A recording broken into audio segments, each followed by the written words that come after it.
I would like to introduce you now to our presenter, Mr. John Lapignano. He is an associate professor in the Department of Radiological Sciences at Boise State University. He brings 35 years of teaching experience and has performed radiography for the Arizona State University Sports Medicine Department for 10 years and was the lead technologist for the Arizona Cardinals for 25 years. He's the co-author of Radiographic Positioning and Related Anatomy, which is going into its 10th edition this year. We really appreciate John being here today, and we'll get started. Thank you, John, for joining us. Thank you, Malka, and thank you, West Coast, for sponsoring this webinar. We're going to, over the next 90 minutes, take what I normally cover probably in 3 to 4 weeks into 90 minutes, so it should be interesting. As Malka mentioned during different points of the presentation, if questions come up, please send in a chat message to Malka, then she'll send them on to me, and hopefully we'll get time at the end to go through it as well. So I'm going to go ahead and get out of this if I can. Click on that. Yes, indeed. I'll be going through some different PowerPoints, so please kind of bear with me as we go through these. Now, one of the things I want to emphasize is going to be that we're going to take this through a systems approach. And what I mean by that, let me get to this here for a second. Here we go. Is that when I began to teach sectional anatomy 25, 30 years ago, I've lost track over time, it used to be a process of teaching students to look or identify landmarks or structures by rote memory. And what we found was this, is that students oftentimes would be able to identify structures, but when they were looking at a series of images, it became really difficult for them to really go from one patient to another, especially when you're dealing with pathology.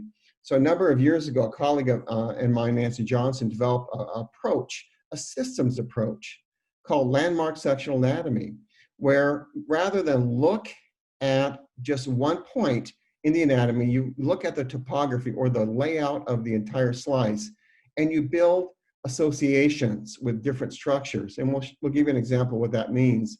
So a systems approach works well from a couple standpoints. One, it helps you identify structures in a set of landmarks rather than trying to pinpoint one structure over another. Two, it allows you to correlate sectional anatomy from MRI or CT to other modalities. I teach over at Boise State a comparative sectional anatomy class that encompasses both actually CT, MR, and ultrasound. So landmark sectional anatomy gives each of those groups of students landmarks to work from that standpoint. Not knowing your background, I'm going to take us through a bit of a background, and I'm going to speak about different structures within the brain. Won't get into a lot of physiology, maybe very little, but I want to begin with something referred to as connectors. And the point I'm going to make with this unit or this one small presentation is that the brain is interrelated, it's interconnected, and we're going to talk about what structures allow for those connections from one portion of the brain to another. Then rather than look at things globally, we're going to break the brain into specific regions. We'll find that there are 7 levels we're going to break the brain into, and then we'll identify key landmarks as we go through each of those levels from the top or vertex on down. We'll also then give you a chance to learn more about the terminology as we go through. There'll be a unit that helps us identify structures by their terms or names. There's a lot of Latin and Greek, so we're going to try to help you with some of the spelling on that. And if time permits, we're going to end up giving you a quick assessment of what you've learned over the course of 90 minutes. It'll be something you do within the comfort of your home or office, so we presume you do very well with that. First of all, the approach I mentioned before, it's a systems approach, and we're going to be looking at sections of anatomy and take it from the whole perspective rather than pinpoint individual structures. And again, we refer to that as landmark sectional anatomy. There's another concept we won't get into a lot in this presentation called transitions. And what that allows you to do is to anticipate when certain structures will be seen at the next level down. That really is helpful when we're looking at different vessels as we look, for example, in the neck.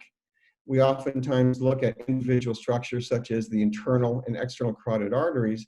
And then as you work down the neck, you see a pattern where it then goes into the carotid sinus and eventually into the common carotid artery. Transitions help us put the whole piece together from that standpoint, as I mentioned before. Sectional anatomy allows us to translate this learning into other modalities.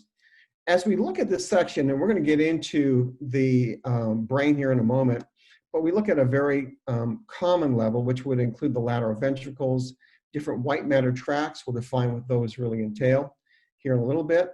But what we want to do is to look at the whole topography of that slide. So when you look at it, not only will you be looking at the lateral ventricles, which will be a key landmark, but also then you're able to pick up specific gray matter structures. We soon learn that a portion of what we call the caudate nucleus is always going to be found adjacent to the lateral ventricles. You're going to find that certain white matter tracts will be found lateral to the caudate nucleus, and that would be referring to what we call the internal capsule. And then we'll get into other basal ganglia. The point is this, is that as you begin to identify structures, you begin to associate different things with it. So the best advice I can give you if you're a brand new student learning MR, CT, sectional anatomy is learn it from a whole perspective or a systems approach, because that will help you immensely from that standpoint.